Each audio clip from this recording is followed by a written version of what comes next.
ہمارے بھائی بہن یہ سمجھتے ہیں کہ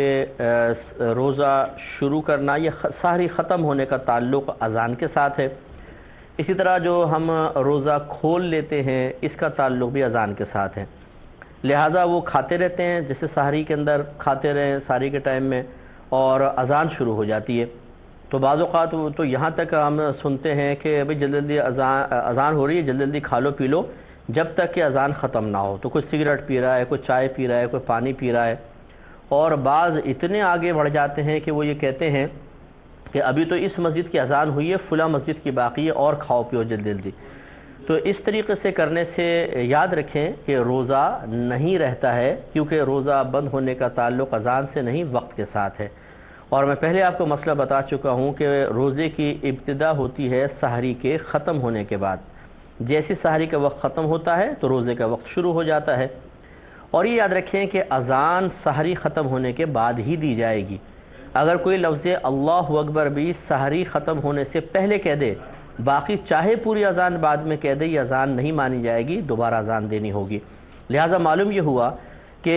اذان ہوتی ہے سحری کا وقت ختم ہونے کے بعد تاکہ فجر کا وقت شروع ہو جائے۔ تو گویا کہ جو اذانیں ہو رہی ہیں وہ سحری بند ہونے کے بعد ہو رہی ہیں، چنانچہ جس نے کھایا پیا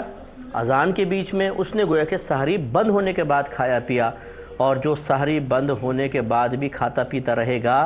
تو یہ لازم سی بات ہے کہ اس کا روزہ نہیں رہے گا۔ لیکن اگر یہ غلط فہمی مسئلہ معلوم نہیں ہے تو اس پر یہ ضرور ہے کہ کفارہ تو نہیں ہوگا لیکن قضا ہوگی، اور وہ سخت گناہ گار ہوگا۔ ہاں، اگر آپ نے کسی کو مسئلہ بتایا تو اس قسم کے جرأت مند لوگ ہمیں ملتے ہیں بعض اوقات، وہ کہتے ہیں ہمارے گھر میں تو شروع سے ایسا ہوتا آیا، یہ کہاں سے نیا مسئلہ آ گیا؟ مسئلہ نیا نہیں ہے، اصل یہ ہے کہ آپ نے مسئلہ سیکھنے کی کبھی زحمت ہی گوارا نہیں کی تھی،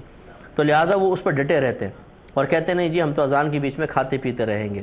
تو یاد رکھیں کہ جہالت کے سبب ایسا ہوتا تو صرف قضا تھی، کفارہ نہیں۔ لیکن اب اگر کوئی جان بوجھ کر اذان کے دوران کھائے گا پیے گا مسئلہ پتہ ہونے کے بعد، تو پھر قضا بھی ہوگی اور کفارہ بھی ہوگا۔ اور کفارہ آپ کو پتہ ہے کہ 60 روزے لگاتار رکھنے ہوں گے، 60 روزے، اور ایک روزہ قضا کا، وہ چاہے علیحدہ رکھ لیں، لیکن جو قضا کے روزے ہوتے ہیں، جو کفارے کے روزے ہوتے ہیں، یہ 60 کے 60 لگاتار رکھنے ہوں گے۔ ایک روزہ بھی درمیان سے چھوٹ گیا دوبارہ نئے سرے سے گنتی سٹارٹ ہوتی ہے۔ اور اگر کوئی روزہ رکھنے پہ قدرت نہ رکھتا ہو تو پھر 60 مساکین کو کھانا کھلانا ہوتا ہے، لیکن پہلے روزے رکھنے ہوں گے، اگر اس پہ قدرت نہیں ہے تو پھر 60 مساکین کو کھانا کھلانا۔ تو یہ جو بڑی جرأت مندی کے ساتھ بعض اوقات شریعت کو ہم اپنے ہاتھوں میں لے کر اور خود شرعی مسائل کا از خود فیصلہ کرنے لگ جاتے ہیں، یا ان شرعی مسائل کے حل کی بنیاد اپنے گھر کے رسم و رواج کو بناتے ہیں یا عام لوگوں کے عمل کو بناتے ہیں، یاد رکھیں اس سے بڑی تباہی پیدا ہوتی ہے اور انسان گناہ کبیرہ کا مرتکب ہوتا ہے، بعض اوقات تو کفر تک بھی پہنچ سکتا ہے۔ اس لیے اس سے اجتناب کریں۔